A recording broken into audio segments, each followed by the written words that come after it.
All right, we are live. Okay, I will call to order the October 22nd, 2020 meeting of the Edina Transportation Commission. Andrew, you want to do the roll? Certainly. Commissioner Aller, Here. Commissioner Johnson, Here. Commissioner Kane, Commissioner Lafferty, Here. Commissioner McCarthy, Commissioner Plum-Smith, Chair Richmond, Here. Commissioner Shearer, Commissioner Attree, Commissioner Clark,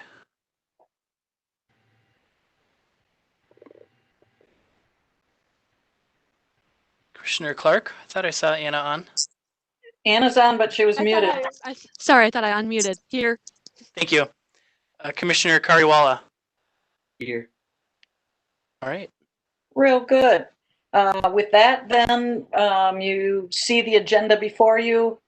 I will take a motion to approve the agenda. So moved. Is there a second?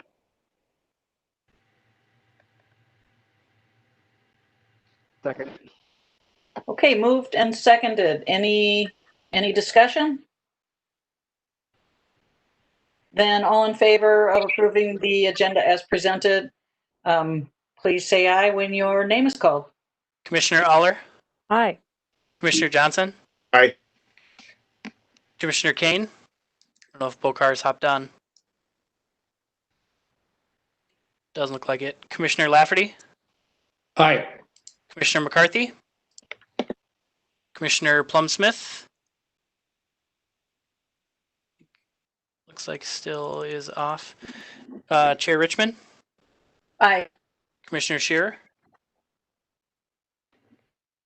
Agenda's approved. Okay.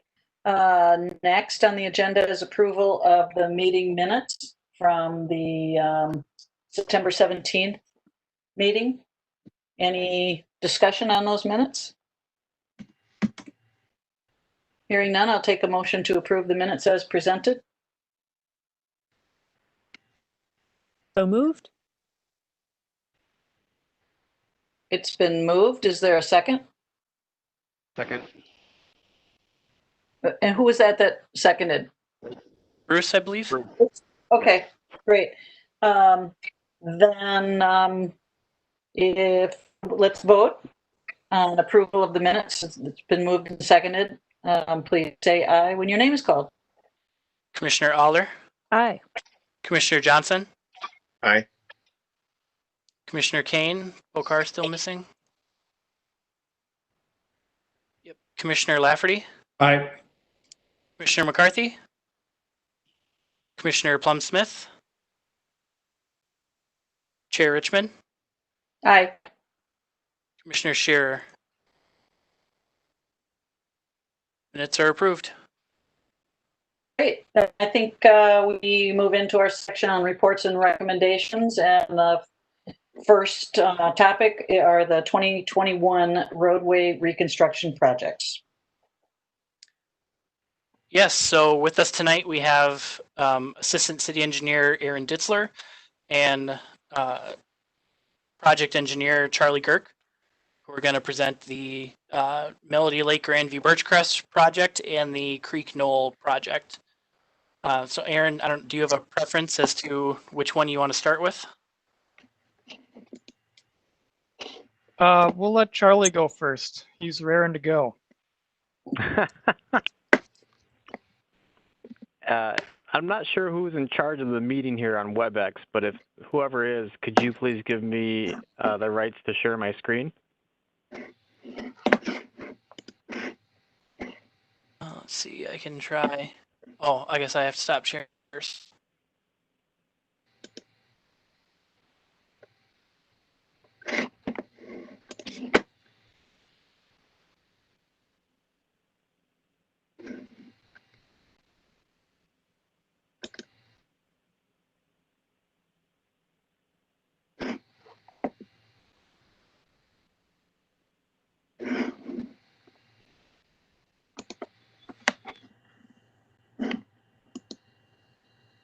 I think you should have it, Charlie. I don't have the ability to share my screen. I can share a file or a whiteboard. If I make you a presenter. How about now? Perfect. Yes. Now, which one of my 3 screens? Excellent. Chair and Commissioners, thank you for your time tonight. My name, like Andrew said, is Charles Girk, or Charlie Girk. I'm a project engineer, and I'm part of the team that's putting together next year's reconstructions projects. The first project we're going to talk about tonight is a project that some of you might remember from last year, just in expanded format. It's the Melody Lake A and B, Grandview A, and Birchcrest C neighborhood. In data link here, you can see that it's just kind of southwest of City Hall there, south of Vernon, east of Garden Park, which is over here, and north of 60th Street. The project, however, does not include Benton Avenue, which is a state aid route and has recently had some maintenance projects done on it and is not part of this reconstruction project. Moving into kind of the report, and we can see the area, and you can see the area was kind of developed through the 1950s and 60s. Not much has changed since then for the roads and for any sort of pedestrian improvements. The existing roadways, they generally range from 28 to 30 feet wide, except for on Hanson Avenue. Hanson Avenue has a wide range of widths on it depending on where you're at. As you head south from Vernon, it's a little bit wider, and then as you head south to the railroad tracks, which are about right here on the map, this wide swooth, they tend to narrow up a little bit. There's no formal turn lanes from Hanson to Vernon, and there's no formal turn lanes anywhere else on the project either. The existing parking is pretty much both sides throughout the entire project, with the exception of Hanson Road south of the railroad tracks. It is limited to the west side only. We go to page 7 of the report. We'll see some traffic and crash data. There's also a crash data and traffic table in the appendices that was there for your review. The majority of the traffic is on Hanson Road, or the highest traveled area is Hanson Road. We have an average daily traffic volume ranging from 109 to 200 or 2,236 vehicles per day, with ranges of speeds varying from. Charlie, sorry to interrupt. Could you zoom in just a little bit so the text is and the images are a little bigger? Is that better? Yeah. Thank you. With speeds ranging from 18.5 miles an hour to 36.6 miles per hour. Again, that higher end traditionally being found on Hanson Road.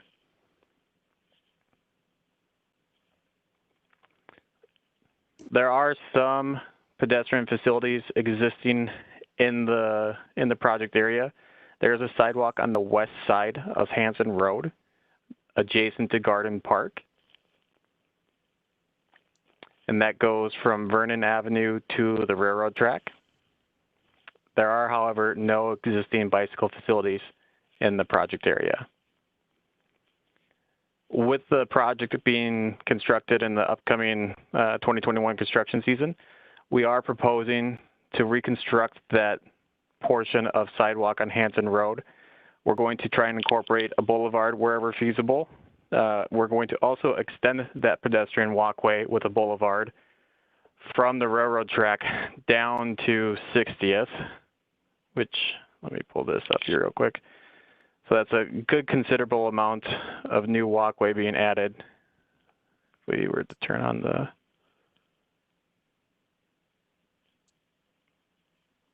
there we go. Is it traditional width, or is it, would it accommodate bikers and walkers, or is it just a normal, typical sidewalk? I'll leave that to Andrew. It is a 5-foot wide sidewalk with a 5-foot wide boulevard is what we're going to aim for. There are areas where we have some pretty significant limitations due to hillsides, some very large existing trees, and some other obstacles. So in those areas, we'll have to bring the the boulevard end, but we're going to aim for a 5 and 5. Andrew, do you have any comment on the biker aspect of that? No, I would agree that the 5-foot sidewalk is our standard width. It's not bikers are allowed in the sidewalk per the ordinance, but the 5-foot sidewalk is not an adequate facility for shared use of pedons bikes at the same time, compared to like the regional trail or our shared use paths, which are typically 8 feet wide or wider. But Hanson is also not identified for a specific bike facility. It's only recommended in the pedon bike plan for a pedestrian facility, which is a sidewalk. We're also proposing a new walkway on the south side of 56th Street from Hanson Road to Normandale Boulevard. Again, within the project area, we're proposing a portion of the project, but along in conjunction with the project being constructed next year, we're also proposing to complete the project from Code to Normandale Boulevard. So originally last year when we spoke about this project, the goal was to complete it within the project limits, but we've since expanded that scope. It's still in some feasibility planning stages, but Andrew will correct me if I'm wrong, but it is what we are intending to do with the 21 construction season. Can I ask a question about Code Avenue? Because I noticed in your report there were going to be bike lanes on Code Avenue, and I think what you said was since there aren't any that it connects to, you've decided not to do that. Can you talk about that and what is in the master bike plan and why you are thinking you will vary from what's recommended in the master bike plan? Yeah, I can speak to this. Charlie, if you're able to pull up the bike facilities on DataLink.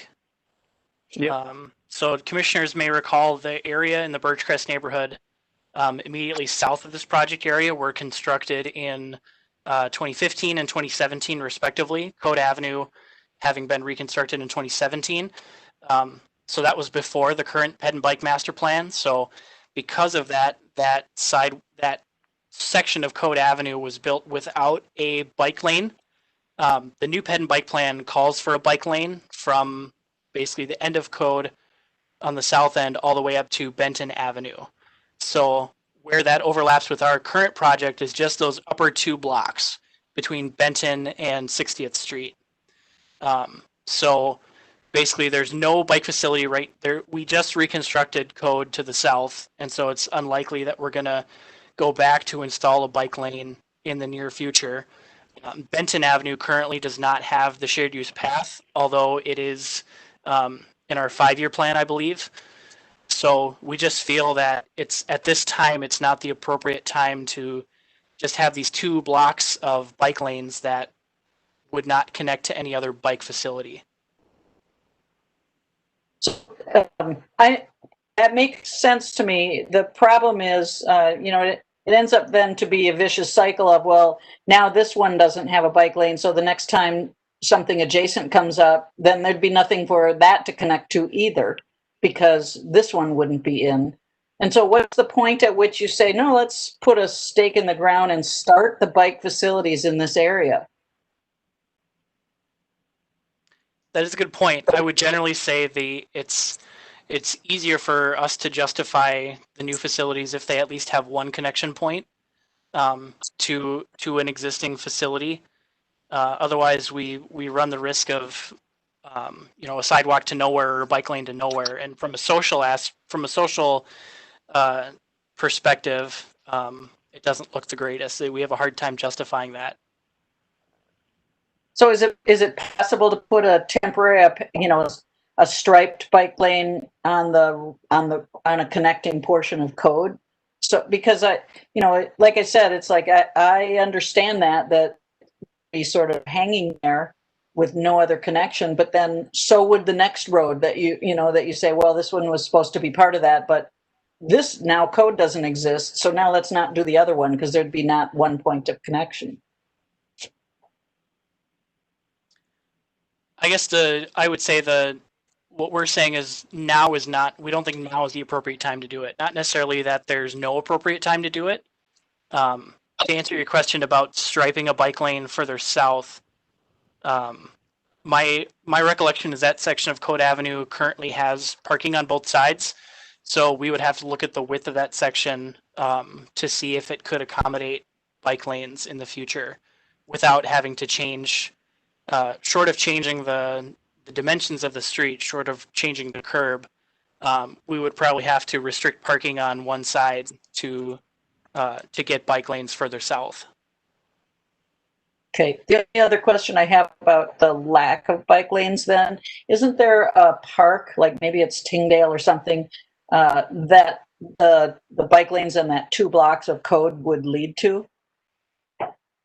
The Tyngdale Park is actually off of Tyngdale, so it's 1 block to the east of where this bike lane is. So in the Penn Bike Plan right now doesn't have any facility recommended to kind of stub down to that park right now. We have generally discussed the idea of potentially making room for some kind of facility on the west side of Tyngdale that would connect to Benton. But for now, it's not in the plan. Okay, thank you.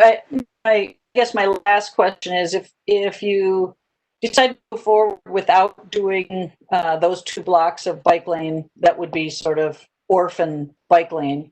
Right now, what would be the point that you would come back and say, well, now is the right time because we're doing this other thing? Would you then reconstruct this to include the bike lane?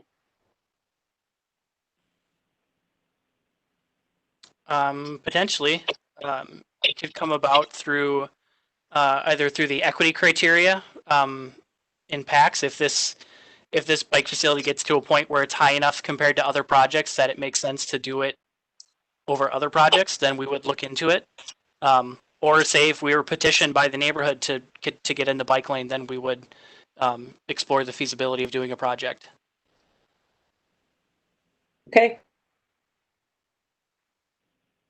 I have I think a related question because along that same line of access to parks, I was trying to understand exactly where Melody Park is, what access there is to it, and what facilities are there. As I was thinking about this same thing. Melody Lake Park is twofold. In its existing form, it's this parcel right here to the east of Melody Lane and to the north of Benton slightly, if you can see it on the map here. It's primarily a walking trail park. There's no other features there. There's a little access right off of Grove and Tyngdale, and there's a park placard or a monument sign there. In the upcoming 21 construction season, our Parks Department is looking at the feasibility and ability to install a kayak/canoe launch at Melody Lake Park on the northwest side, which is this parcel over here off of Melody Lake Drive and just south of 56th Street. They're also planning on planting a wetland buffer throughout there, kind of a natural grass restoration in there. And so it's a twofold project. As part of that, we're working with them right now to identify if they need any access to this park on Melody Lake on the northwest side. They haven't reached out to us or identified any need on the south side of the park. So Charlie, I hate to go back to that bike lane, but that little area on the north side there where they're talking about maybe having a recreational facility for the water, isn't that exactly where the 2 blocks of code would lead? Is right to there? If there were bike lanes on code? It's further north. The bike lanes on code would end at Benton. Oh, okay. But the sidewalk that we're proposing on 56 would be just a block to the north of where that proposed canoe launch is. So that's why Charlie mentioned we were discussing with the Parks Department whether or not they would want some additional kind of access to that between between Code and 56th. Thank you. But it does then go back to Tingdale, right? Because then that connects Melody Park and the southern part of Melody Park to Tingdale Park. And that currently is not in our plan for any either pedestrian or bike facilities, is it? Correct. So then my only question is, when we're looking at it now, and that's also not in the reconstruction area, is it? I It can't is. quite tell. It in is. the. Tingdale is. Yep. So when is the Basically- time? Yeah, when is the time to look at? Oh, why did we have it on Code instead of Tingdale in our plan?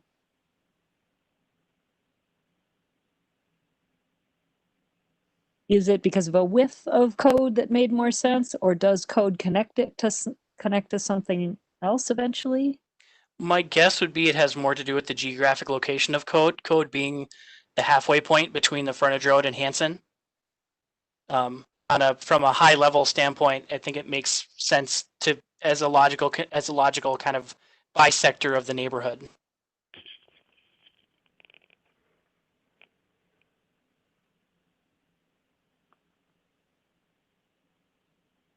Yeah, the bigger question here is really, when does the facility get built on Benton? Because that's the one that's the more critical piece of the infrastructure.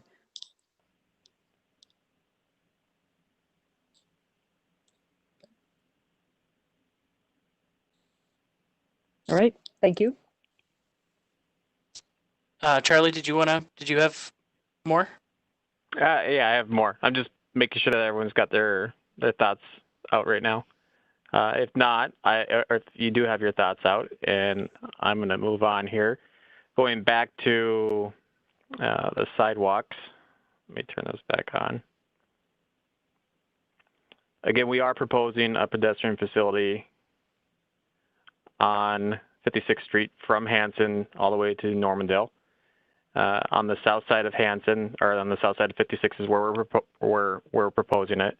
From Hanson to Dale, it's not going to have a boulevard. The right-of-way through this area is very narrow, and there's only one property adjacent that's truly affected. There is the other property right here, but it's this one property that's truly affected. So we're going to narrow up the road through here a little bit, as it is already narrow, and we're going to put no boulevard sidewalk 6 foot wide through this section.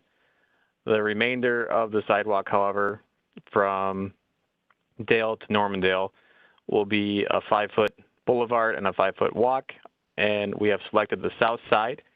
There tends to be less obstacles in the way, and there tends to be a little bit less construction costs by doing so.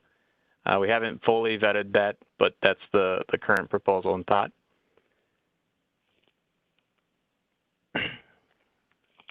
As these sidewalks, the sidewalks on 56, as they're not part of a state aid route and they're not part of a safe route to school program, they will be required to be shoveled by the residents that are joining them. The walkway on Hanson in front of the park, the city will maintain for snow, and the remainder of the walk on Hanson from south of the railroad to 60th will be the responsibility of the adjoining property owner. There are no bicycle facilities proposed. However, it sounds like we've had a little bit of conversation on that, so I think staff will reconvene tomorrow and next week, and we'll talk over that. Correct, Andrew?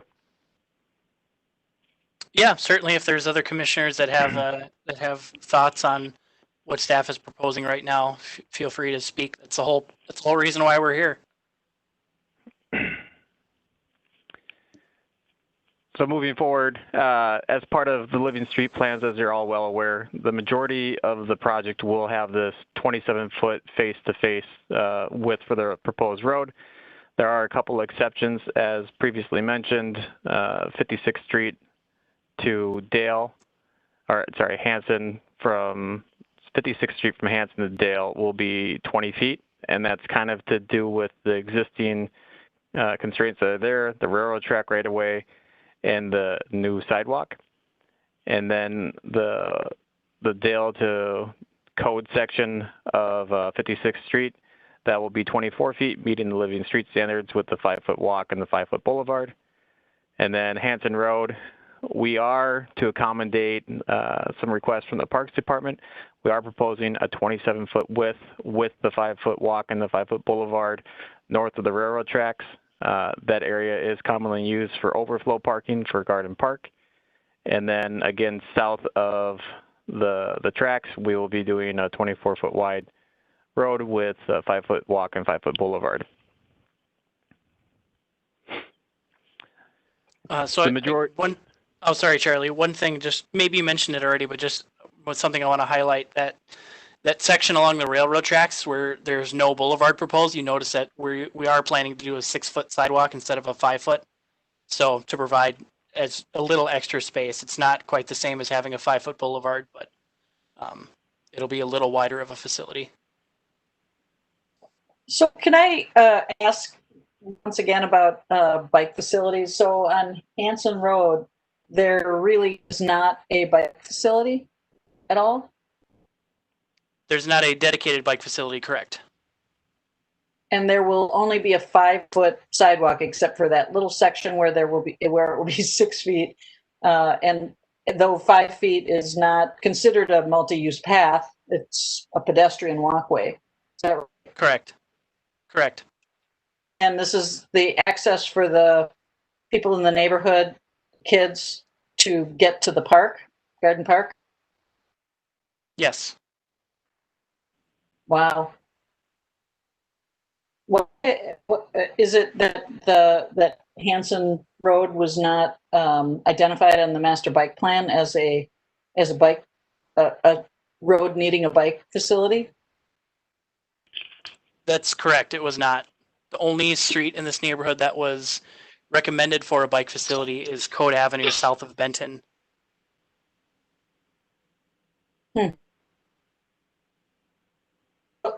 I just have to put it out there. I think we're missing it. I think whenever possible, we want bike facilities that lead to our parks. I agree with you, Lori. Yeah, and to speak on that issue, I've biked to Garden Park so many times from Vernon Avenue, and it's really hard to bike on that road going to the park. Thanks, Anna.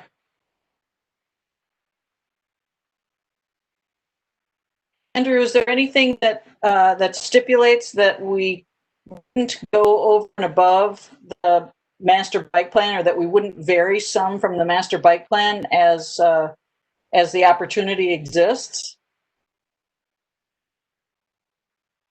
At this point, the master bike plan, ped and bike plan, is the direction that we've been given from council. So that's our blueprint for implementing multimodal facilities in the project. If the commission wants to, I guess I'd say adding a bike facility on Hanson, it increased the cost and it increased the property impacts. We also have to consider how much right-of-way that we have in this space, and there's some sections, particularly south of the railroad tracks, where we have, correct me if I'm wrong, Charlie, we have some significant retaining walls that will likely have to be improved or replaced, as is, just to get the 5-foot sidewalk in along this corridor. That's correct. Bike facilities just widen the section and widen the impacts. So I get that, and I still say I think the master bike plan missed this, and especially when you relate it to the comprehensive plan with the nodes and modes.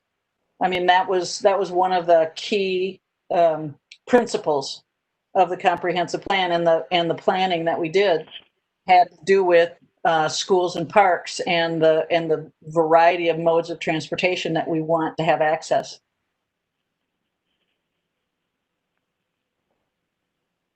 I don't know if you need are you suggesting, Laura, that we need a bike? Just so I'm clear, you're saying we should have sidewalks and bike paths pretty much at every location? Is that sort of what you're saying, or at least at this location? Well, I am saying it about this location because, as Anna says, this is a lot of traffic area.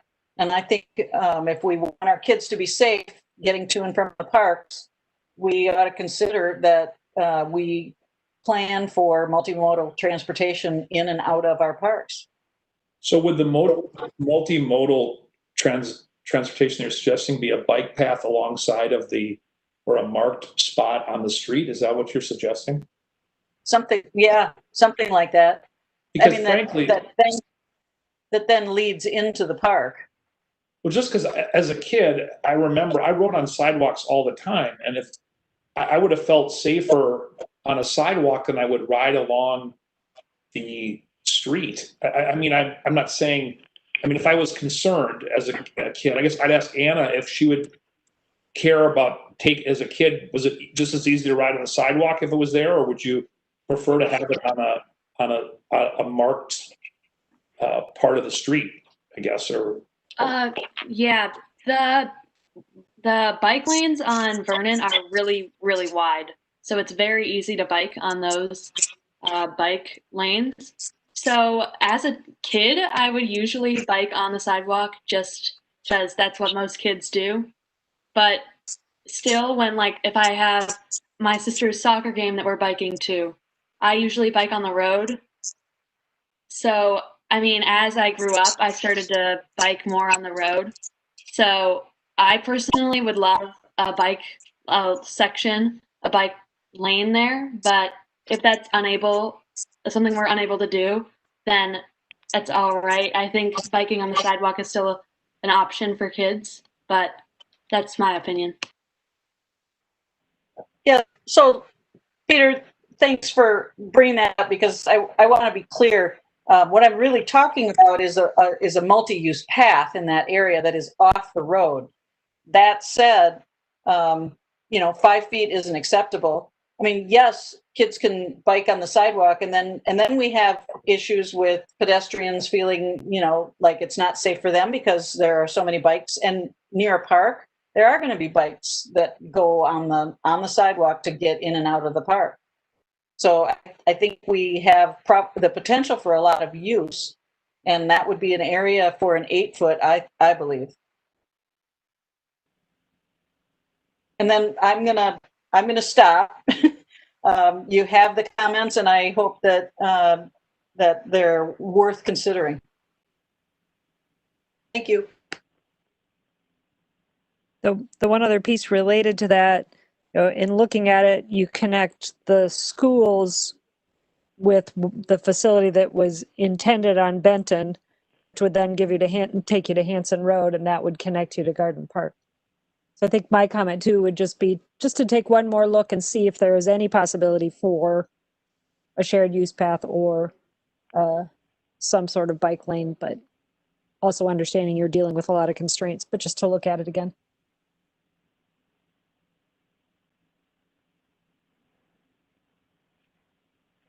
All right, I have reviewed the idea of a multi-use path, or maybe changing the width of our existing walk as a point for construction and for transportation to review.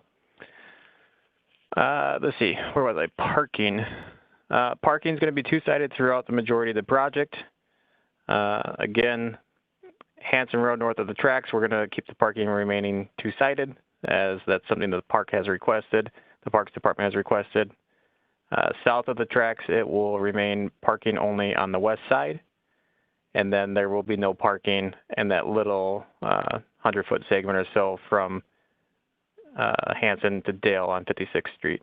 On 56th Street from Dale to Code, it will be the south side only.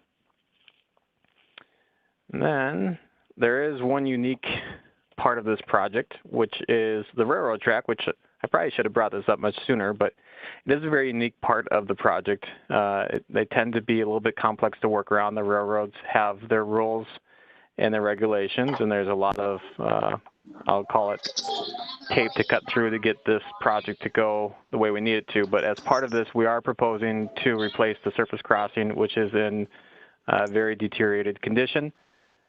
And we are also not proposing to make any modifications to the existing notification system for the trains that come through this area. Charlie? Do you have something, Matt? Yeah, this is Matt here. Just real briefly, I just wanted to again reiterate that if we're shrinking roads to 27 inches or 27 feet, and you're allowing parking on both sides of the street, you have one car on both sides of the street. There's only one through lane. I understand why you need to do that on the Garden Park area, but much like 44th Street between France and Arden, I think it's not particularly in the benefit of safety when you have only one street that gets regularly jammed with people that go to the soccer games. Anyway, that's just my 2 cents.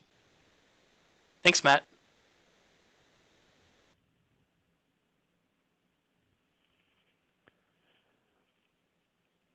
Okay, well, that's pretty much the end of this presentation for Melody Lake A and B. If anyone has any additional questions, I'd be happy to answer them at this time. And the ones I can't answer, Andrew can field for some of the bigger scope on the bike and ped plan. What are the next steps for this project? So the next step is finishing the engineering study, which is what you guys were showing a draft copy of. We've recently sent it out to the other departments for additional comments. Your comments will also be part of the study itself. The study will then be finalized, we'll get final cost, and then the report will be finalized and will be presented in early December to the City Council for approval to give us basically permission to continue forward with final design on the plan. So does this, my other follow-up question would be, do you do any walkthrough in those neighborhoods to figure out what you're trying to put there, or is it just Yeah, so I mean, it's a multi-year process, and the majority of the work is done typically the summer before the project is constructed. So this past summer, we had our survey crew out. They did survey of the existing area, computer survey of sorts, where you go and you take digital measurements of things, so of the existing road and conditions. For about 3 years prior to the project, we've been communicating with the residents in various forums about the work that's upcoming. We've given presentations about the upcoming work. We've solicited feedback from the residents in the area about the upcoming work and their impacts that they see currently. And then, we have a couple other things that are done in the field. We have to go verify utilities. We have to go verify road widths and things like that. So there's quite a bit of work that's done out in the field prior to even where we're at right now. From here on, though, there's probably not as much work in the field because the design phase typically is through the winter, and there's only so much you can do through the winter. Thank you. Any other questions or comments on this project? Just wanted to say thanks, Charlie. No, thank you. And yes, Kirk mentioned in the chat, but Garden Park we will amend the study to correctly identify Garden Park as Yancey Park, since it has been renamed. But this draft was created before that was officially changed. Thank you for that comment, Kirk. That's a good catch. Sure thing. All right, Aaron, you there? I am here, yes. Do I have the ability to take over? Unless, Charlie, you want to help me either way. I have stopped sharing. Andrew, if you make him a participant, or a presenter, I guess. Done.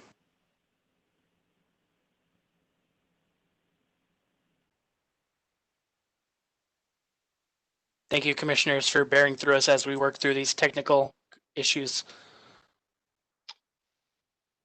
Okay, can everyone see the screen here showing the city of Edina and the colored streets?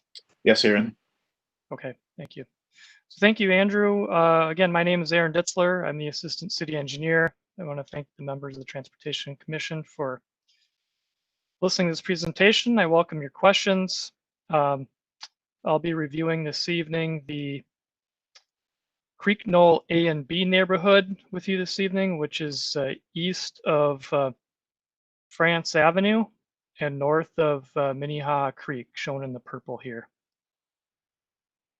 So this is the project area here shown in purple, scheduled for reconstruction 2021.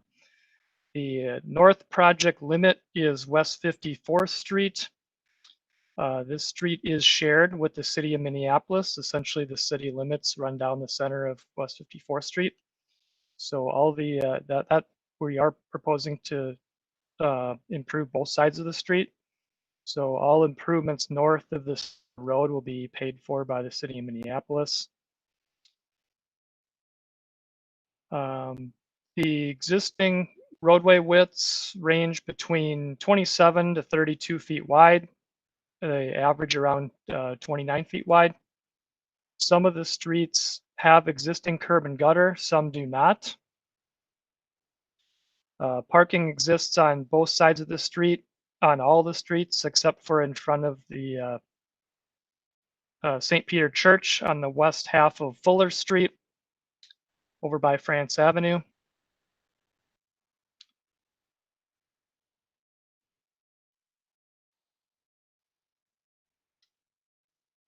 Hopefully you can see me advancing through here. Can you see the traffic information on the screen? Yep. Yep. The average daily traffic volumes within the neighborhood range from 117 to 1,006 vehicles per day. The 85th percentile speeds are between 21.3 and 30.1 miles per hour. The higher volumes and speeds were recorded on West 54th Street.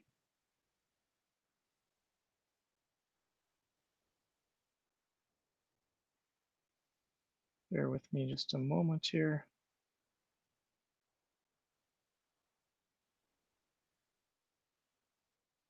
There is sidewalk on the north half of West 54th Street in the city of Minneapolis. There's a sidewalk stub on West 54th Street in front of the gas station. And there's a sidewalk stub on Fuller Street in front of the St. Peter's Church. There's also sidewalk on a portion of France between West 54th Street to Fuller Street. West 54th Street is noted as a neighborhood slow street in the pedestrian and bicycle master plan. Traffic circles were implemented at Drew and Beard Avenues to slow traffic speeds and improve safety. There's also on-street bike boulevard pavement messages on 54th Street. There's no additional bicycle facilities in this neighborhood currently. That kind of concludes the existing conditions in this neighborhood. As far as the proposed improvements, we are proposing, bear with me here. We are proposing a 5-foot concrete sidewalk on the west side of Beard Avenue. That's going to include a turf boulevard between the concrete curb and gutter and this to a pedestrian bridge over Minnehaha Creek. There's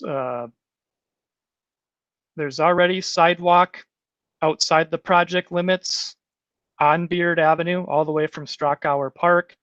So sidewalk was installed a handful of years ago on Beard Avenue. In this neighborhood, 2019 concrete sidewalk was added in the Chowan Park neighborhood.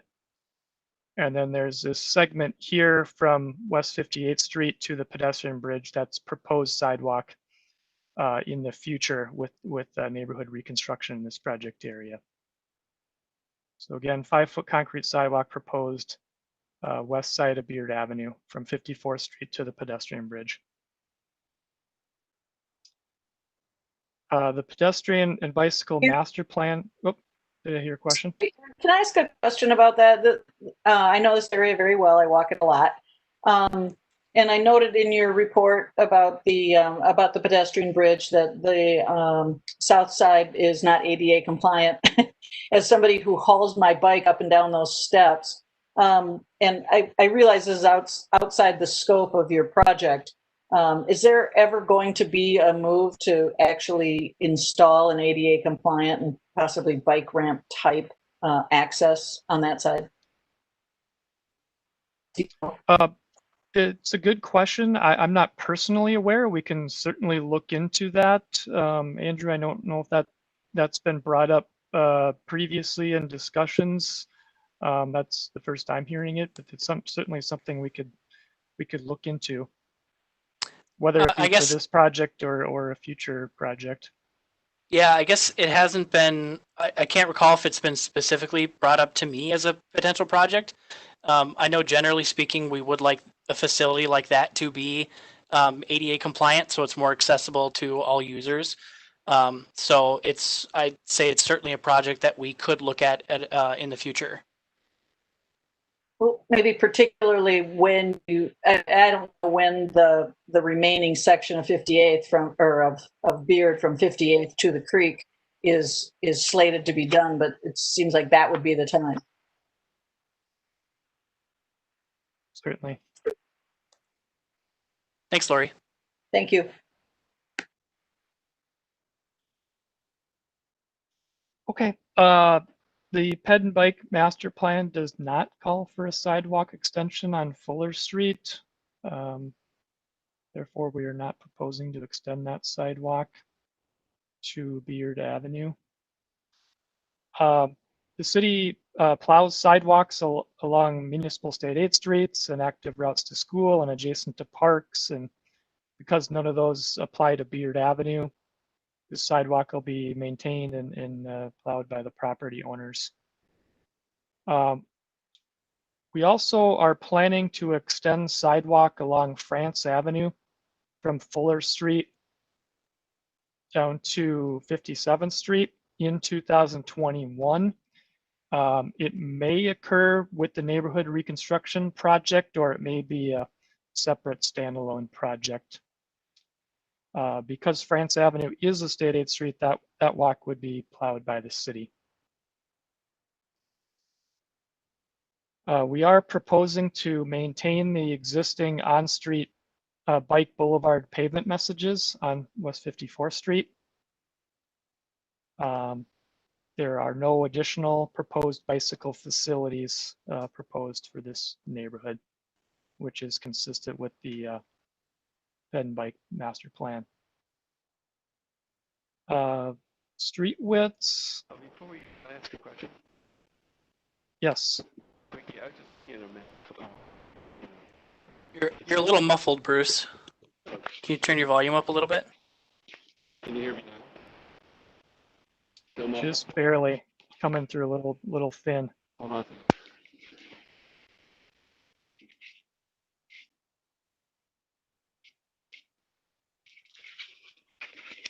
Can you hear me now? It's a little better. It sounds pretty muffled. Okay. Well, that's starting to get a little bit better. Yeah. Anyway, I'll save my question for later. We can hear you. Try it out. Hey, so the question is, it's just a point of information. I was looking at Beard, the corner of Beard, 54th Street, and house there. I was just wondering for the 5-foot sidewalk. The distance between some. I lost him now. I can't hear him now. Yeah, I'm sorry, Bruce. I heard you up to 5-foot boulevard, and then I lost it. Something about the corner of Beard and 54th. Never mind. Oh, now I can hear you. Oh, okay.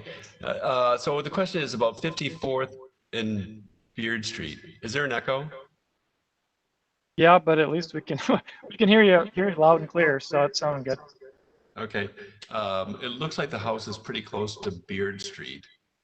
Is there a minimum setback for a sidewalk to work? I'm not sure what you mean to work. Will it fit in there? So you can see what he's referencing is this home is essentially on the the property line here. You can see this white line is the city right away, which is 60 feet wide here, and the home is pretty much right on it. And we're very confident we can get a sidewalk to work in here. The street width in this area is somewhere around 32 feet or so in this segment of Beard. So with a 27-foot street and a 5-foot sidewalk and a variable boulevard width between, we're confident we can get a sidewalk in here with the street. Thank you. Good question. Aaron, is Beard proposed for 24 or 25? I'm sorry. It'd be a 24-foot wide street. Sorry, Okay, thank because you. of the That's sidewalk. what Thanks for that's what I clarifying. thought. Thank you. Sorry about that. Okay. I am curious, related to Bruce's question, if you've had any input from the homeowner in that spot. I can imagine there's a house that was similar to this where we put in the sidewalk on our block, and it works. It is a little close, you see right in their windows, but it works. But the one question is, have you had any feedback from them yet? Just anticipating. Otherwise, are we going to hear from them later on in your process? We have heard from the property owner. I've specifically spoken with the property owner. He was concerned about it. He definitely didn't want the sidewalk abutting right up to literally his front door, which I assured him that we would not be doing that. I did tell him that it's, based on the home and the property line, it's going to be close, but there's going to be some separation between his front door and the proposed sidewalk, and he was comfortable with that. Thank you. Good question.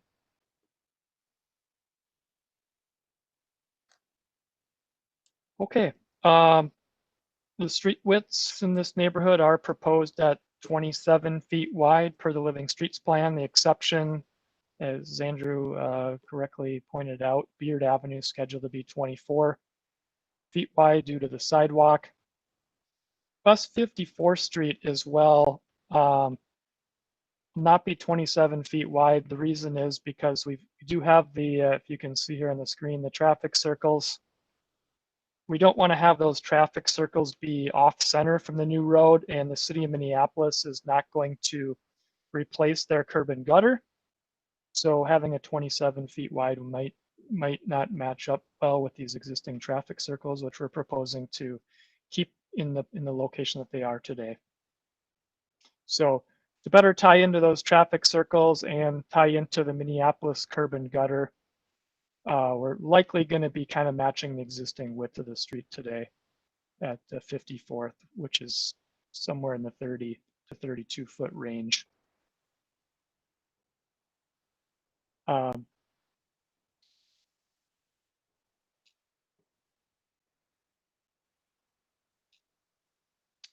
So all the streets are proposed to be two-sided parking, exceptions being Beard Avenue. Parking will be limited to the west side adjacent to the sidewalk. And Fuller Street will be no parking either side in front of St. Peter's Church, which matches the existing, and there's parking lots adjacent to the church. Show you that in the street view there. We got the parking lots here adjacent to the St. Peter's Church. So that concludes the summary of the Creek Knoll A and B neighborhood project. Who has an additional question for me?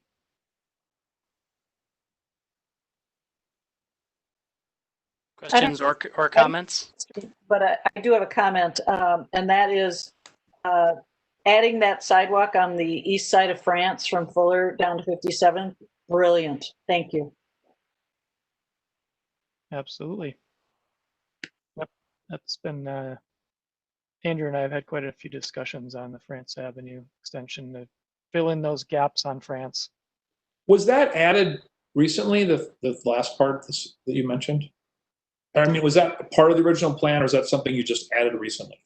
Added to this proposed project or to the bed and bike plan? No, to the proposed project. France Avenue, so this segment from from Fuller down to 57th. We're not sure is going to be included with the neighborhood street reconstruction program. It might be a standalone sidewalk with a totally different contractor working this segment. But of course, filling in the gaps has always been part of the Ped and Bike Master Plan, as you know. Yeah, that Peter, answer your I'd say having a facility on both sides of France Avenue has been in the plan for a long time.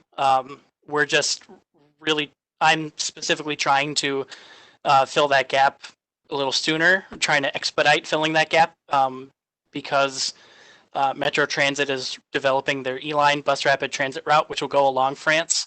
So I'm really trying to get that whole sidewalk corridor filled in between now and 2023 or 2024.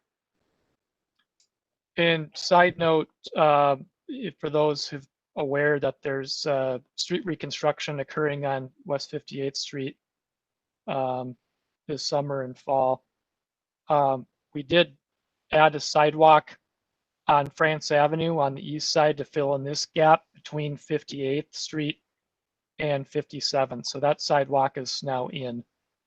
There's no topsoil next to that sidewalk. We're still working on that. Still have some work to do to conclude that project here this fall. And that sidewalk was in the plan, but we added it to the project as a result of a resident petition.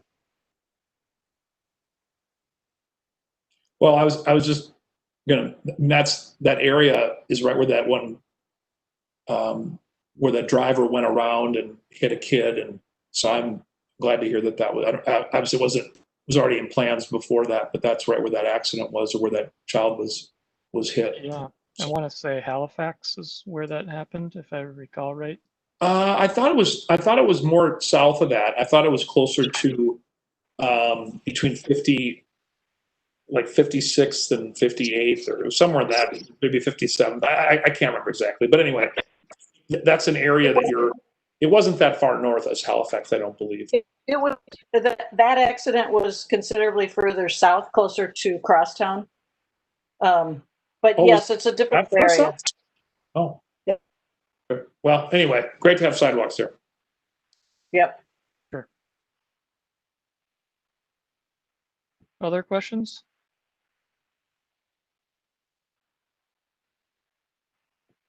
Again, thank you, Aaron. Absolutely. Thank you so much for the time. If there's any follow-up questions later, you can reach out to Andrew and we can get those answered. Thanks so much for the time. Thanks, Aaron, and thanks, Charlie. All right. Okay, then. Moving along to the traffic safety report of September 29th.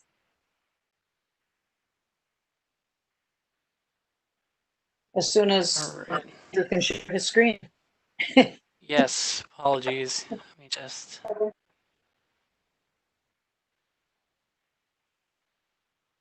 And share. So we've got two A items.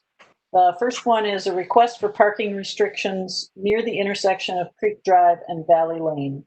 And staff recommends adding a new post and sign from corner to here between the two pedestrian ramps on the west side of Creek Drive. Questions?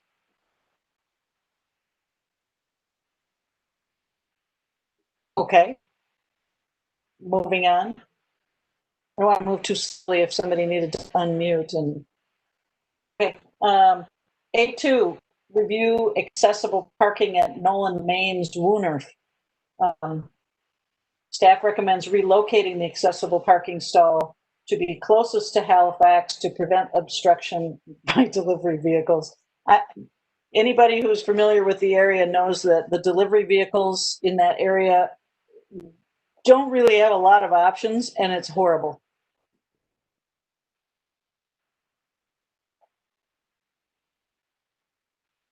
Questions?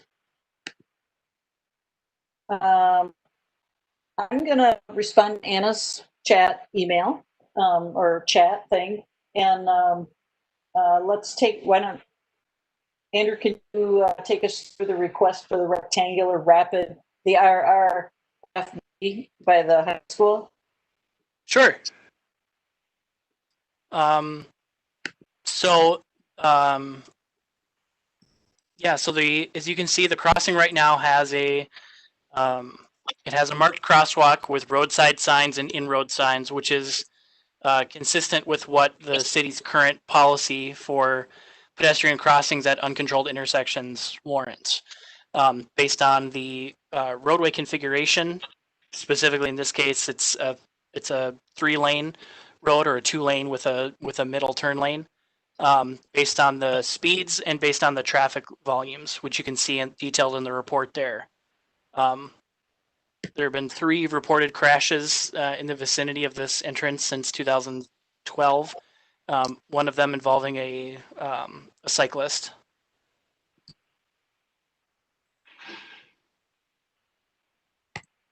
My only question on this one is there something here that should be recommended to the police department for enforcement? Is that possibly a problem here? Because it sure does look like it's pretty clearly marked.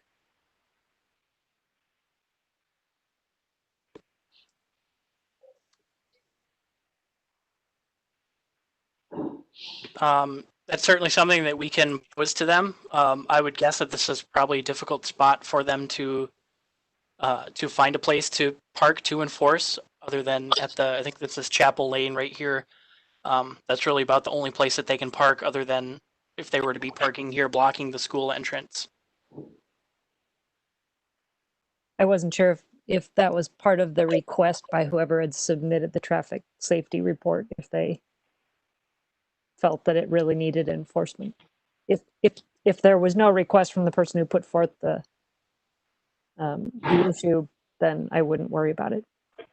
I believe that during peak times, the school has a flagger out at this location too, to help with traffic and help pedestrian movement.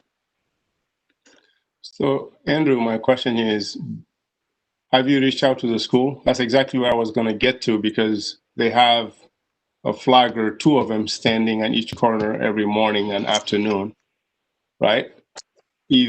Have you spoken to the school to see if this RRFB would be warranted there? We haven't, because we determine whether or not we're recommending that the RFB is not warranted based on our own city policy. No, I understand that part. But would the school align with the request? Would they want an RFB? Yeah. I don't know. The answer to your question is no. We haven't spoken to them specifically about an RFB at this location. Because if that would help eliminate even the pain point of having 2 flaggers there every morning and afternoon, I don't know.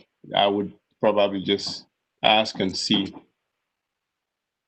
My guess would be that the flagger would probably still be warranted in order to facilitate the vehicle movement in the peak times. But that's a good comment. Okay. Anything else on this one? Okay, moving on to the D items. I know one of those was the one for which we got the, I think it's D2, that we got the video. I really couldn't tell anything by the video. Other thoughts? Or on any of the D items? Any thoughts or concerns?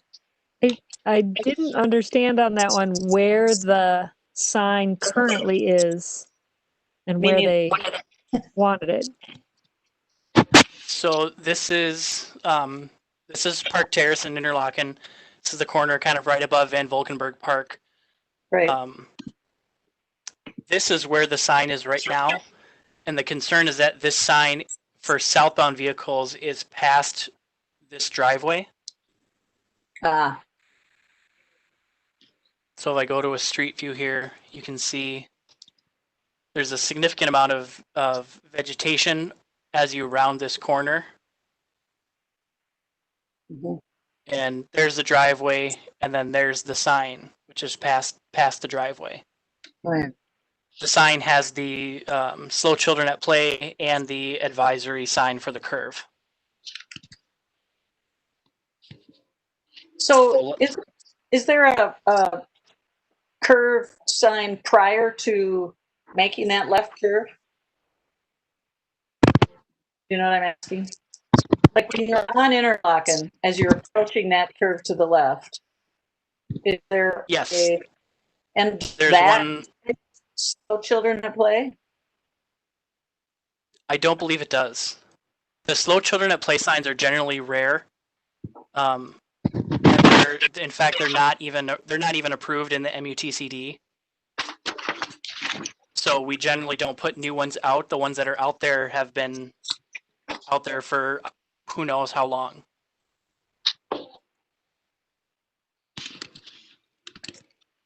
Yeah, well, I see her point now.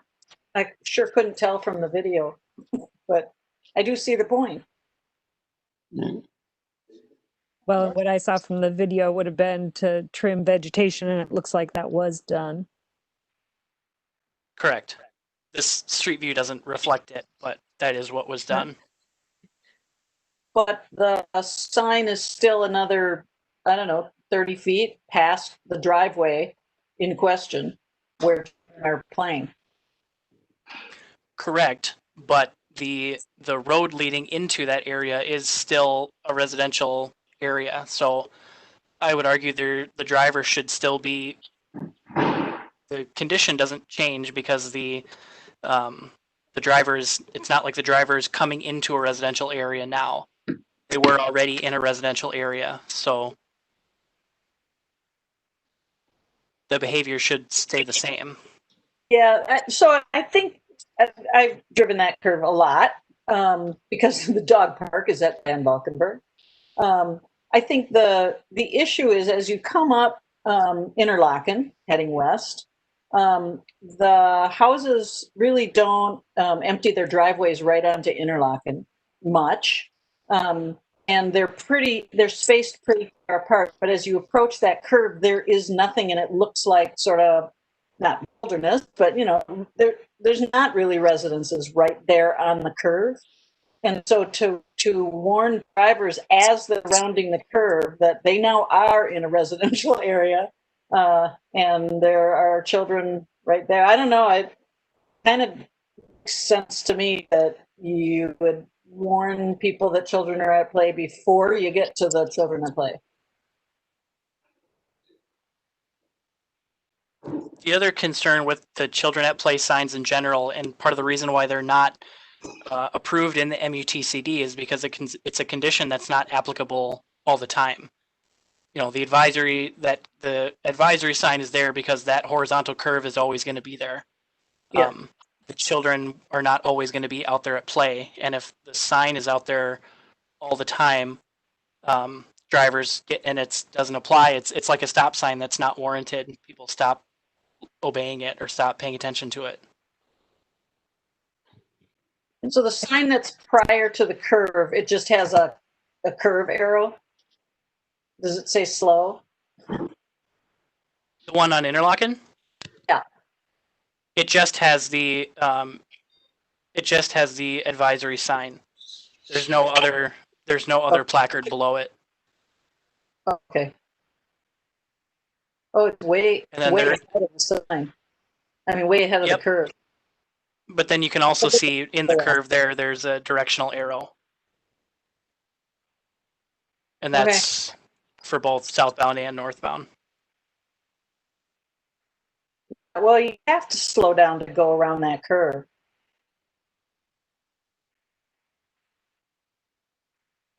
All right. If it were by a park, I might feel differently, but if this is in a residential area, yes, it even seems odd that the sign is there because it's not like we put these signs every place we have houses, and there are children potentially playing in a lot of places that don't have signs. Right. Usually when people have that going on, they put those little, those little things out at the ends of their own driveways. The little green plastic stands. Yeah, the little guy saying slow, whatever. Yeah, that. which I must say I've found them effective as a driver, and these residents obviously have that option available to them if they want to do such a thing. Or do what our neighbors do, and they put a net at the end of their driveway so that the kids' balls don't go out into the street. Yeah. Okay. Are there any other comments or concerns on the traffic safety report? Hearing none, I'll take a motion to approve to send to City Council as presented. Make a motion to approve. Great. Kirk. Second. And seconded. Awesome.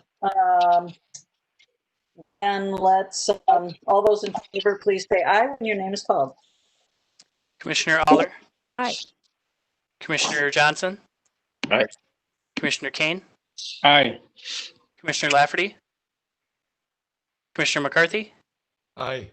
Commissioner Plum-Smith. Aye. Chair Richmond. Aye. Commissioner Shearer.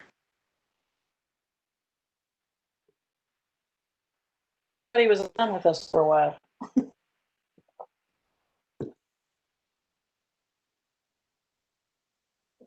He was. I guess he's not anymore. Okay. Well, it's approved. Okay. Moving on then to the local speed limit update. That must be yours, Andrew. Yes. So I just wanted to give just a really brief update. For a couple weeks now, we've had. Let me pull up. We've had a project page up on Better Together Edina to get the public's feedback on our updated recommendation for local speed limits. Commission may recall that we previously came to the commission, I think it was back in June, with a recommendation for a tiered approach similar to what Minneapolis had done. After presenting it to council, we've since modified it to be a more uniform approach, which you can see by this map here, wherein all of the streets that are in this orangish color would be 25 miles an hour. And then the red streets, which are some of the higher volume collector roads, would be at 30 miles an hour. And then some of the other colors there you see are in the green and purple are reflect school zones. And then there's some blue 20 mile an hour areas up here on the border with St. Louis Park, which is consistent with what they're recommending for their system. So we have, like I said, we have a project page on Better Together where residents can either put a pin on a map to indicate whether or not they think a certain speed limit should be higher or lower than what's being recommended. And there's also just a general feedback form where residents can just submit general comments. And we've gotten quite a bit so far. We can always use more. This will be open through next Friday, October 30th. And then after that, we'll pull together the information that we've collected from the residents, and then bring the commission a recommendation in November before bringing something to council in December.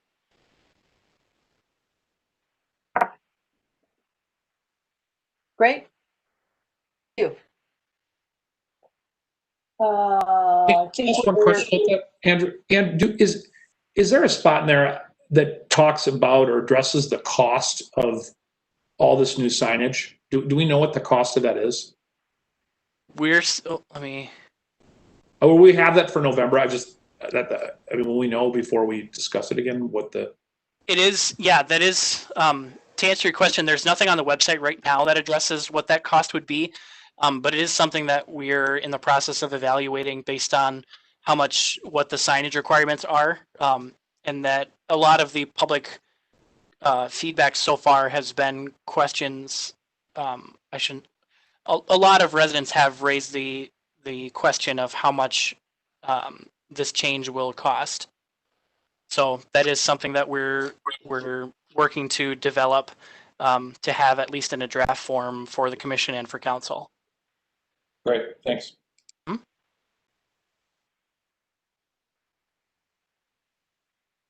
I think our next topic is to review our current work plan, right? That's correct.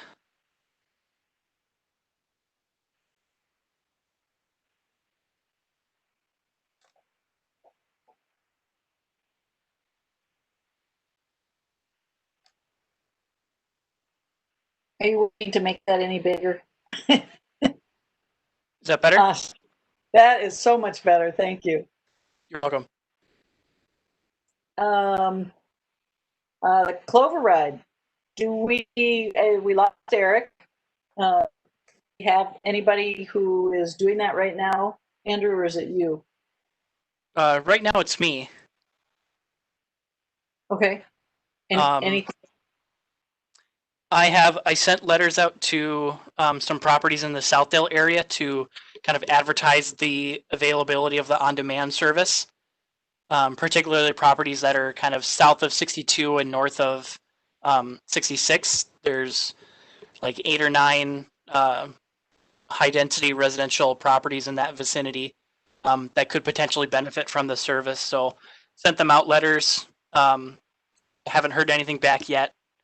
But otherwise, I don't have any updates beyond that. Task force hasn't met since beginning of September. Okay. Thank you. And Lori, in answer to your question, I had volunteered to be the lead on this item for the upcoming work plan. So Right. Andrew, if there is a meeting, I would be happy to be marked as a commissioner for this one now that Eric has left. For Right. the remainder of this year's work plan too. So Great. that's Thanks, what I'm Mindy. going to learn for next year. Thanks, Mindy. Okay, initiative 2, review and comment on traffic impact studies. I haven't seen any. So last time I said 6,600 and 7,001 France had only been in for sketch plan. They've both officially come in with formal applications. So I'm in the process of reviewing their studies. So the commission can expect to get those sometime next week for comments. Great, thanks.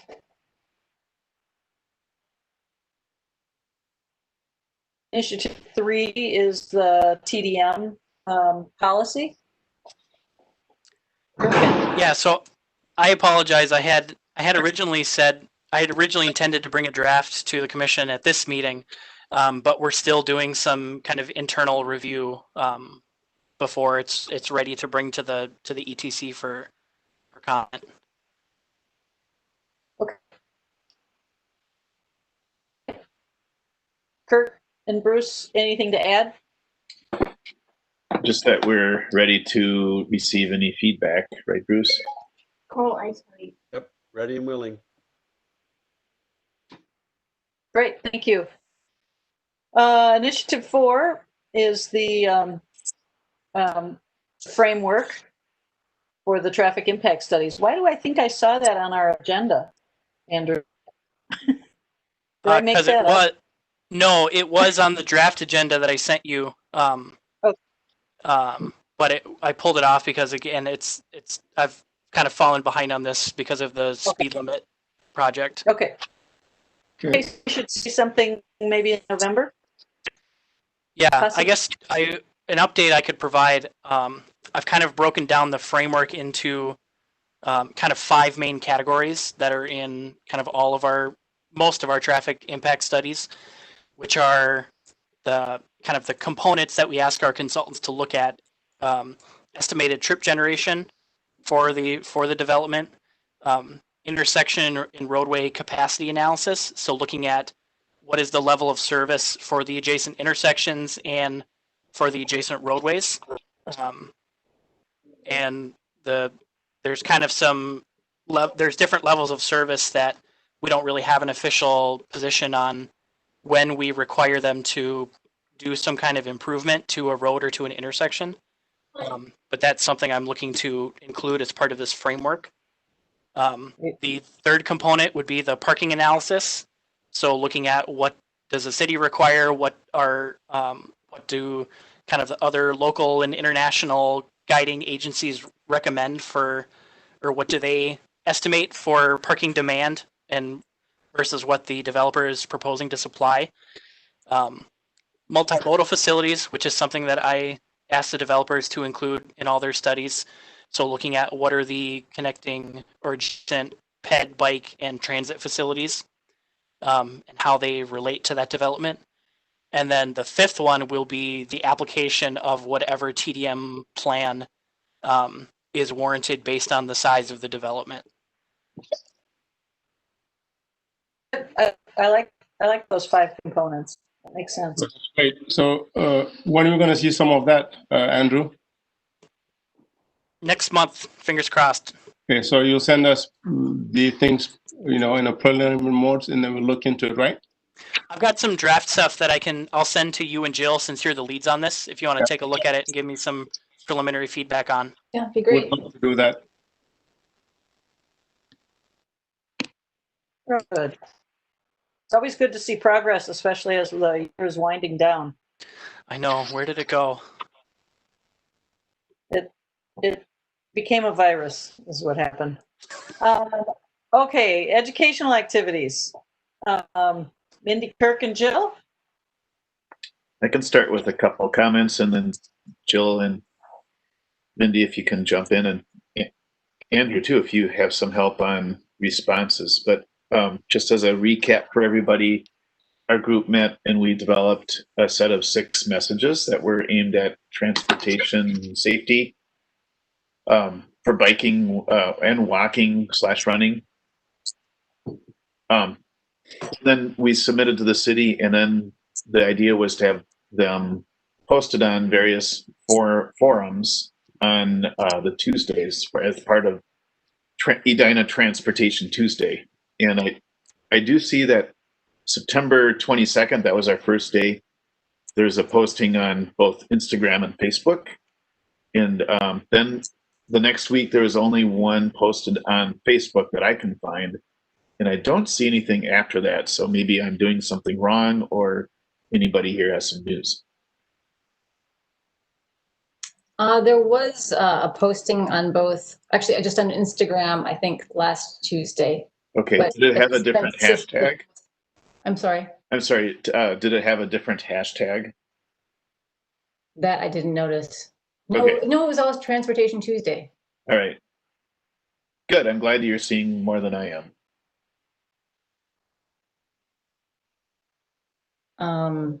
Just quickly checking here.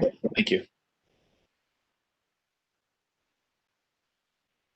I only ever saw the one, but I don't do Instagram, so. So I see 3 of them, but the 3 most recent ones are only hashtag Transportation Tuesday, not Edina Transportation Tuesday. Okay, I was always looking at Edina Transportation Tuesday. Yeah, so the most recent one I see is from 2 days ago. Okay. So we had a conversation about that because Transportation Tuesday, if you actually go to that hashtag, I don't think that's where we want to drive people. It's more personal stuff. And I think that's when Edina Transportation Tuesday came into play. Yes. So maybe they could just add Edina Transportation Tuesday. I can talk to communications about that. Thanks, Andrew. And Andrew, have you heard any feedback shared to you from communication staff about, I don't know, anything that we wouldn't see as part of the sharing or likes? I have not. Okay. We have 11 likes from last Tuesday. So this is a good reminder for everybody on the commission to please look for those, and then if you can, and then share them, like them, assuming you do appreciate the message. I think they're well done. I think the city did a really nice job with the visuals. I agree. Thank you guys for doing that. And I will admit it's very helpful, Kirk, when you've sent hey, the post is there, go like it, because I'm one of those of, yes, I have social media accounts, but I do not follow them on a regular basis. I only use them when they're to my advantage, such as when you tell me to go like something. Right. Okay. Yeah, I would also extend kudos to the 3 of you for putting these together. I think they're a great, quick little way to get the message out there. Thanks, Andrew. It was fun. It was a good group. Wonderful. Thanks, you 3. Number 6 is the traffic safety reports. And a bunch of these say no update, but the reality is we've been reviewing and commenting and approving kind of right along, except for I think June there was no report, but. Yeah, I think what I've done in the past is as you can see, I've only added a comment for the annual report. I think next year I might change it so that the update reflects that a monthly report was reviewed. Yeah, I wonder, would you be willing to show that it was reviewed and when we had comments, add that into review and comment? Sure. Because sometimes we just, like today, we just approved it. Sure. So you're thinking like when specific recommendations were made, like the Beard and 57 stop sign? Yes, correct. Absolutely. Thank you. And then the CIP, which we just did. I mean, yeah. Well, that wasn't specific to the PAC fund, though. Although Well, PAC's fund is paying for the sidewalks. Right. Okay. One other thing I'll just add to this one, I had a meeting with Heidi this morning to talk about where I'm at with the PAC's equity criteria. Went really well. I think we're in a really good place, and I'm excited to bring this to the commission to see what your thoughts are. Sounds great. Thank you. Okay, then moving on to our 2021 work plan proposals.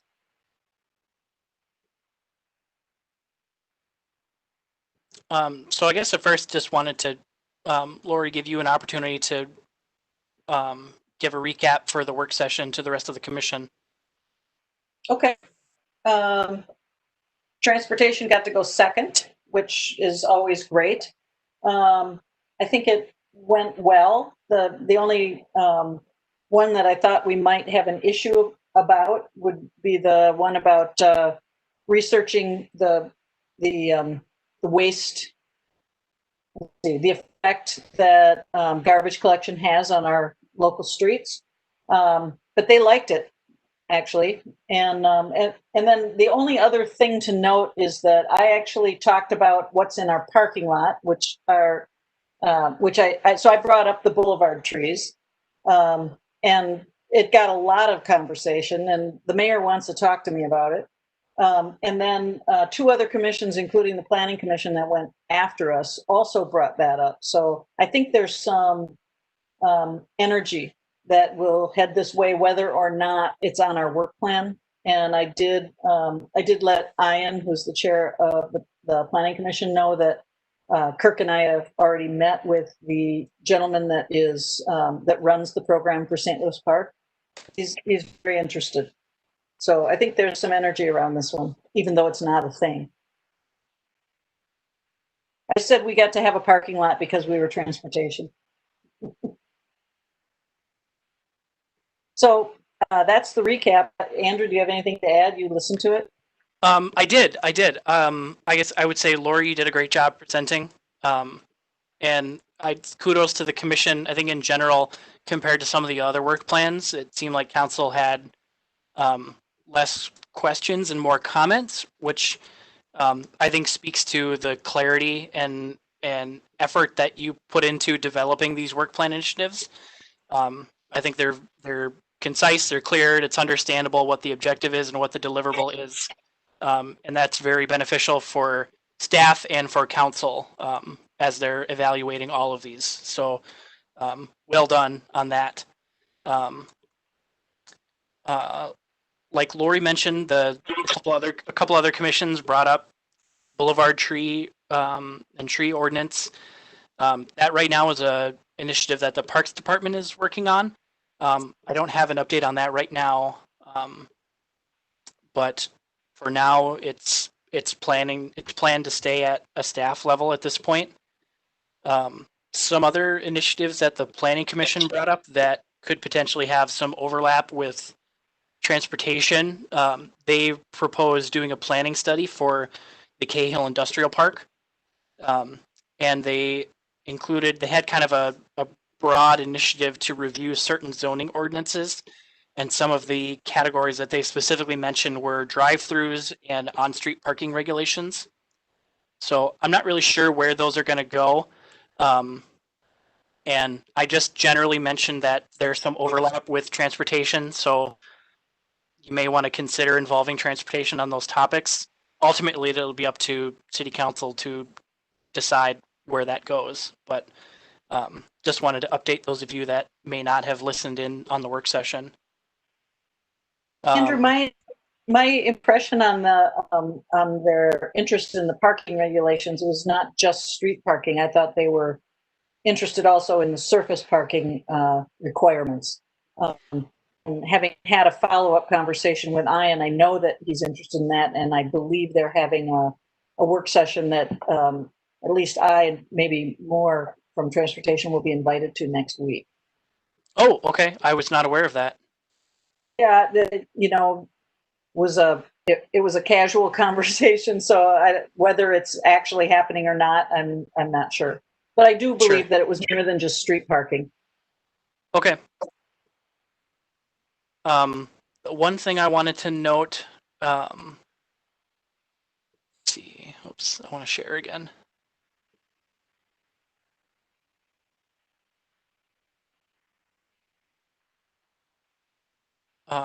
So one thing I noted in my, is this the right one? You know, this doesn't have them in the same order. Like we had the garbage first. So yeah, that's not the right one. Yeah, this is the one that you posted for us, but I don't think this is what I presented from. No, you're right. I apologize. I'm trying to find, why is that not the right one?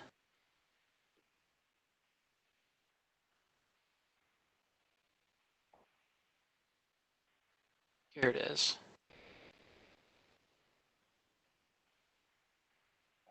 Here we go. Here's what I should have. I'll send out another copy of this. But the one kind of liaison comment that I wanted to make sure the commission was aware of related to initiative 6 and 7. So 6 being continuing to review and comment on the traffic impact studies, and 7 being monitor staff's implementation of the TDM policy. As I mentioned before, the TDM policy, I think the TDM plans I'm planning to have implemented kind of in concert with the traffic impact studies. So I see these two initiatives being related. So I'm recommending combining them to say review and comment on traffic impact studies and TDM strategies associated with proposed development. So that TDM plan will be a component of that traffic impact study, depending on what level of TDM plan it warrants. That makes sense. Well, I think, so what would be the benefit, Andrew? Of combining the initiatives? Yep, 6 and 7. It's related work. I guess I just don't see a reason to split them up. I think everything we do in transportation, all those initiatives are related. So I think to be effective. Go ahead. I'm sorry. Well, I think to be effective. The significant piece about both of those is that it has to do with development plans. And so if we have a development plan to review, we'd be looking at the traffic impact studies and the TDM. At the same time. So that's a combination by that, right? Correct. Okay, that's totally fine. As long as, I mean, you save time. It's not just saying we're going to make those two one. Correct? Yeah, I guess, sorry, to clarify, the initiatives will be combined, but they'll still be two separate, there'll be like two components in that initiative. One will be reviewing the traffic impact study for the proposed developments as they come in, but part of that study will now be the TDM plan. Okay, with two separate deliverables. Well, it'll be like an appendix to the traffic impact study. So, Andrew, so what you're saying is that the traffic impact study will be evaluated not just for raw numbers, but also how it impacts the TDM plans that we have. And that makes sense to me. Correct. You're saying. That's correct. That's the intention right now. I support that. I agree. Great. I guess the only other, oh, sorry, go ahead. I was just going to say, can I go back to the boulevard tree thing? Because I'm mostly I'm perplexed about why Parks and Rec would have it. They don't actually have anything to do with the streets, no? Do they? I mean, they have the parks.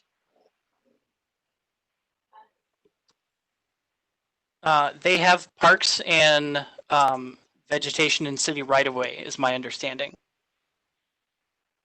Okay. So that was an admin decision to place that initiative under the Parks Department. So after hearing the number of people on commissions and the council who have interest in that, do you have any concerns that this won't move along very quickly? I'm genuinely interested to see what comes out of the Parks Department related to this initiative. I think the challenge with this topic is that each commission has their own lens that they view this through, and depending on what lens you're considering, there's pros and cons.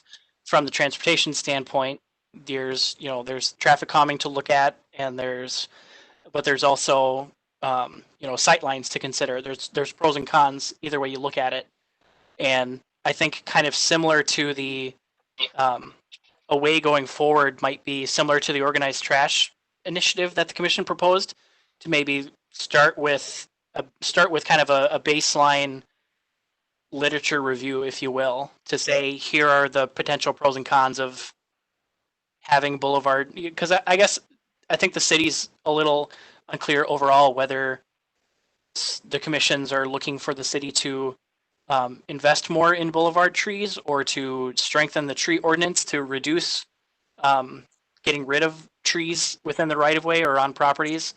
There's a lot of different components to it.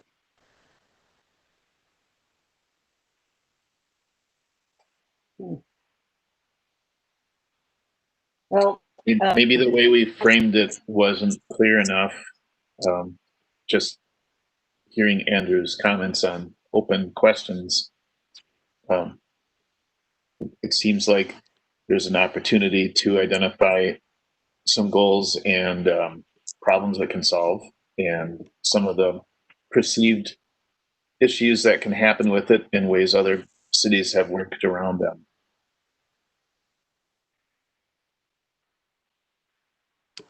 Yeah, I think let's see what council plans to approve of the proposed work plans, and this could be something that for the commission to talk with council about at your work session in June. Whether it's just seeking some clarification on what kind of language they would look for a future work plan, or whether the commission wants to consider amending their 2021 work plan to include something. Okay. Thank you. Thank you. I really appreciate that you brought this up again, Lori, and to hear that the other commissions that had brought it up, because this was last year when developing work plans, 3 commissions brought up trees, and there has been no action on the item so far. So I'm very happy to hear that it came up again, and that council should definitely be hearing that obviously we are still concerned about this and that there has not been any action taken. So I really appreciate Andrew reminding us that we can bring it up when we talk to council, so that we just keep an eye on it, because it could be that parks is the perfect place for it to be addressed as long as it gets addressed. Yeah, and so far we've heard nothing. So, and another year's gone by, because we had it in our work plan last year and it got yanked.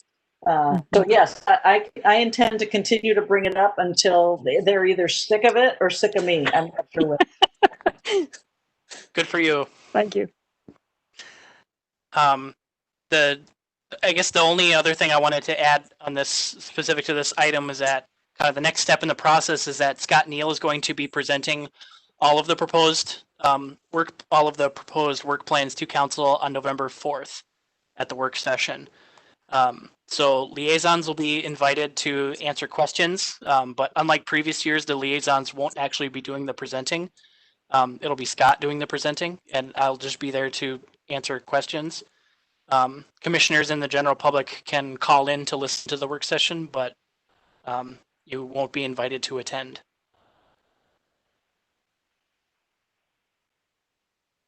Okay, thanks, Andrew.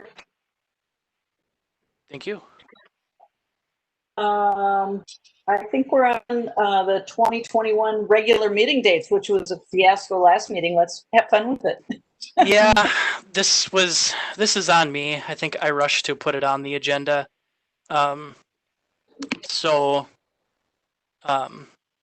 Commissioners may recall at the last meeting, actually I can just pull it up. So these are the dates that were approved at the last meeting. I had originally approved or proposed the 16th of September and the 28th of October, per our usual procedure of having the October meeting be the fourth Thursday in order not to coincide with MEA. The commission then recommended pushing September back a month to not coincide with Yom Kippur, and then keeping October to the third Thursday. But looking at the MEA website, I think there was some confusion as to when MEA started, because this year it starts on the 15th, but next year it doesn't start until the 21st. So that would be the date that our meeting is proposed to take place.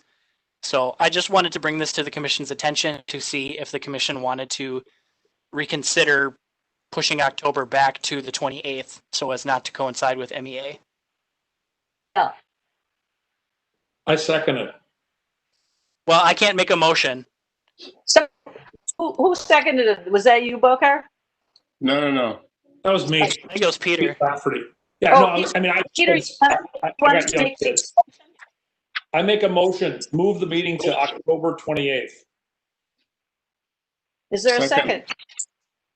Awesome. I It's second. been seconded. Any discussion? And if you agree with the motion, please vote aye when Andrew tells your name. Commissioner Aller, Aye. Commissioner Johnson, Aye. Commissioner Kane, Aye. Commissioner Lafferty, Commissioner McCarthy,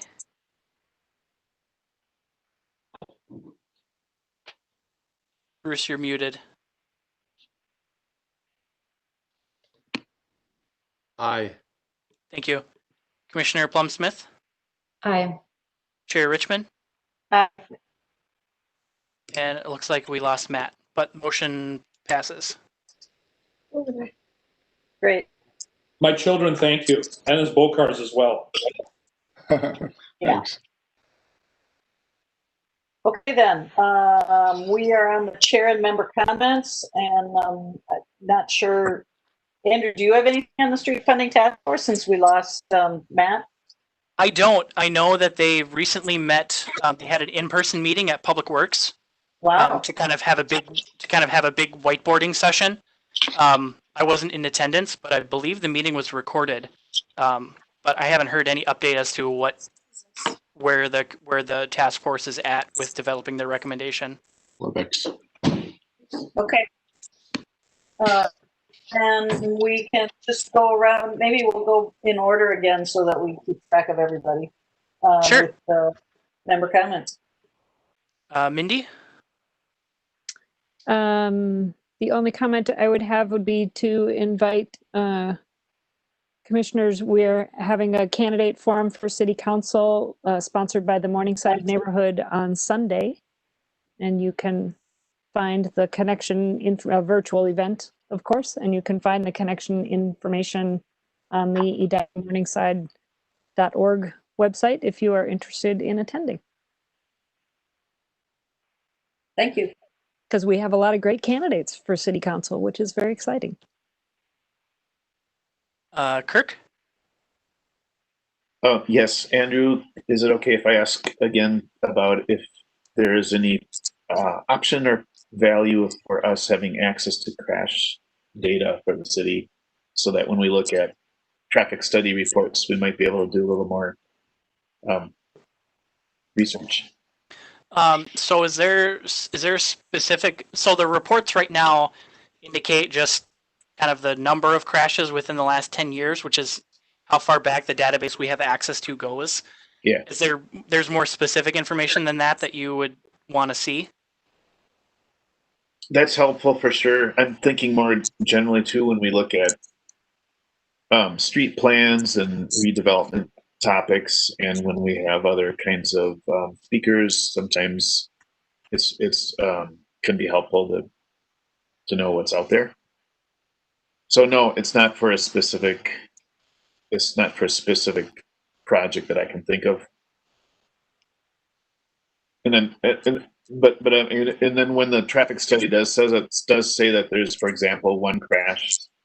Sometimes I'm interested to know, what data was collected about that crash. Sure. Yeah, that's something I can look into.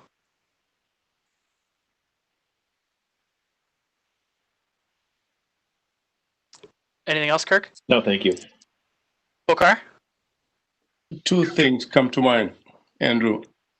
This thing has been just bothering me a little bit. It's when we do our goal setting, we have so much data through the traffic safety report, input from citizens.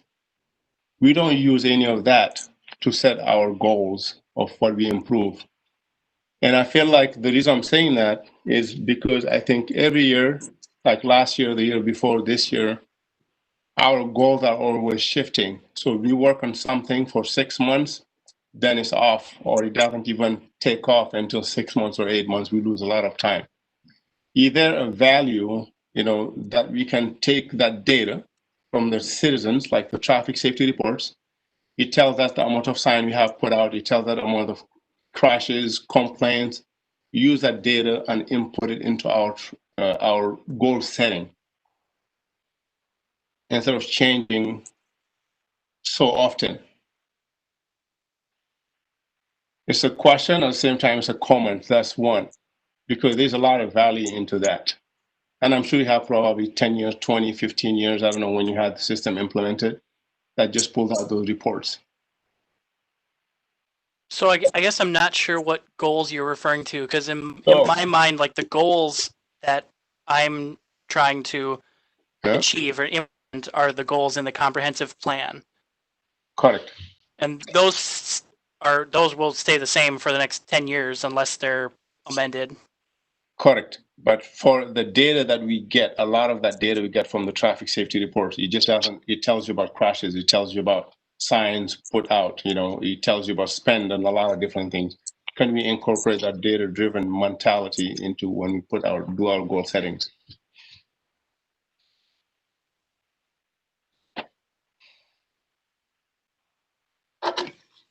We can, yes. I guess I generally would say we can, but I would also say that the Transportation Commission was very involved in writing those goals that we have in the comp plan. I was part of that comp plan. Laura and I, Mindy, and we wrote that. But what I'm trying to talk about is just making sure that we go back to being data-driven. So our goals, when we have these plans set, they don't stick every single time we have a meeting.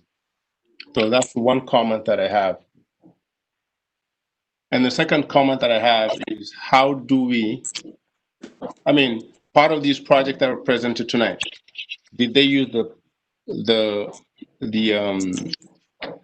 we drafted about last month, a few months ago, you provided us with the packs, basically the criteria that we have developed in. Yep. Did they use that lens in these projects?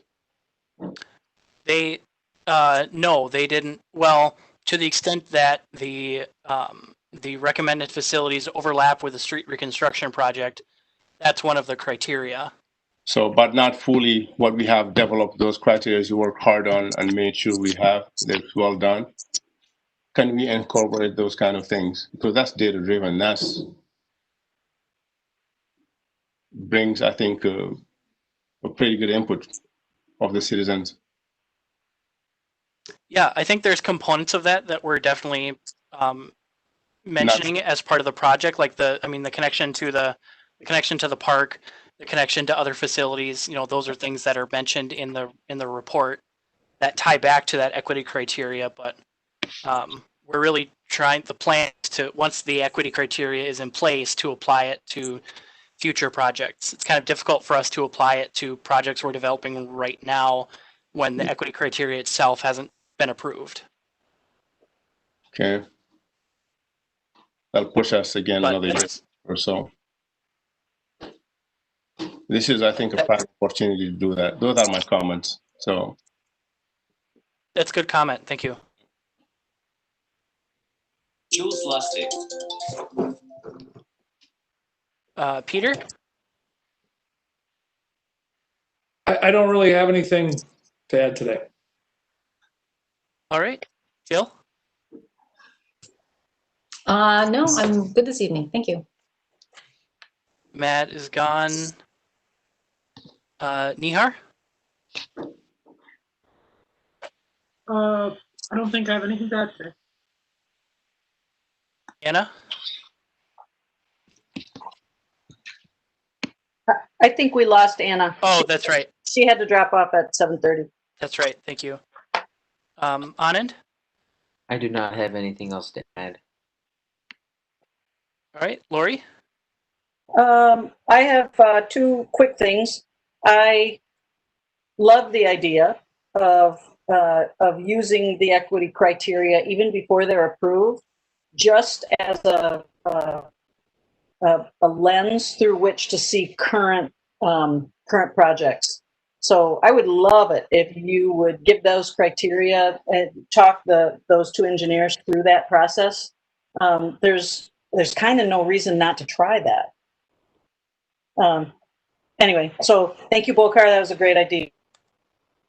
The second one is, it's a little bizarre, but as 58th Street is just down my block, and they're racing the snow. It really has to do with the amount of oversight that the city is giving the projects. Because this has been a project that is now, 6 months and still going, and we still don't have pavement. And as all of the residents in the area will tell you, there have been weeks where there's been absolutely no activity there. So it's torn up, and then, weeks of beautiful weather where nothing is going on. Now, I really, but it is just a question. Does somebody oversee this and kind of kick them into gear? Because, yeah, we have snow and we have no street. So I guess to answer that, yes, the project does have an inspector. Our inspectors don't necessarily dictate the schedule for the contractor. We give the contractor a window of when they can start and when they have to be completed. But between that, we don't currently have a mechanism to say that they have to work they have to be there every week, every month, every day. They just have to show that they're making advancements to reach that completion date. And so then I'll just ask about the completion date. Is it expected that that both layers of pavement will be in before winter? Is that complete? I don't know. From the last I've heard, the pavement has been delayed a little bit because of the recent snowfall. But we do want to get it paved before the winter, because we don't want to Public Works doesn't want to have to maintain a gravel road over the winter, and residents certainly don't want to drive over a gravel road in the winter. And so is complete both layers? Because, they put a layer down, and then a month later they come and put another layer down, the second layer down. Otherwise, there's a ridge on the curb. So is complete both layers of pavement? What I would consider complete, yes, is both layers of pavement. But at this point, I'm not sure would have to check with our design and construction staff to see what the schedule looks like going forward. Okay. All right. Well, that's my question. I think, you know, I'm not the only resident in the area to really just roll our eyes about this project because it is the never-ending project. I think folks are pretty tired of it. We worked downtown for 3 years before they finished Nicollet Mall, so I know exactly what you're talking about. And that's really all I have. Thank you. Thank you. For my comments, I'll say the 2020 PAX projects are all substantially complete. So a number of new facilities all throughout the city. On 58th Street, the sidewalks are mostly completed. There are a few driveway sections that are still left. I know. I'm sorry, Lori. And I was going to say the street is paved west of France, but it is just the first layer. I've got like 10 weeks ago, I ordered bike racks for the liquor store up at 50th and France, and they finally came in. There's a really long lead time on those, so fortunately they probably won't be installed this year, but we're hoping to get those installed early in the spring. They're technically going to be on the Edina liquor store property. There's some bike racks right there. There's like 3 racks there right now. We're planning to expand that to 7 racks because we have the room to do it. Hoping that those racks will not only serve the liquor store, but will serve the whole district overall. Staff has a meeting, Chad and I have a meeting with SRF tomorrow to talk about where they're at with our Safe Routes to School project. The commission may recall we were awarded a grant to do a Safe Routes to School study on up to 3 schools in our district. So they're looking at potential improvements to Highlands, Cornelia, and Creek Valley. And then MnDOT has just announced their Clean Transportation Pilot Program, which is they're going to provide $2 million in grants annually for agencies to test, pilot, and increase adoption of clean transportation technologies. So I'm planning to work with Grace Hancock, who's our new sustainability coordinator, on preparing a letter of interest and an application to get some grant funding to increase EV infrastructure in the city. And that's all I have. Good stuff, Andrew. Thank you. For the good of the whole? I have one question. I think I mentioned it in my comments last month. Now that you're wrapping up the PAX fund, can we apply that equity criteria to the ones from last year just as a point of information? Good question, and yes, that is the plan. In fact, I'm admittedly one of the kind of issues I'm wrestling with is how do we determine the success of applying this equity criteria? And one of the ways that I think we'll see the success is by comparing the scoring of future projects to the scoring of past projects. I think that we'll see, from what I've seen so far, we'll see that some past projects will score really high based on the criteria that we've developed because they're adjacent, but other projects will score relatively low because they're geared specifically toward one purpose. They're geared toward parks, they're geared toward schools, they're geared toward transit, toward filling gaps in the network, all of which are important things. But I think after we see this criteria applied, that we'll see kind of some more, we'll see projects that kind of more consistently meet the community goals that we've established, multiple goals instead of just being specific to one goal.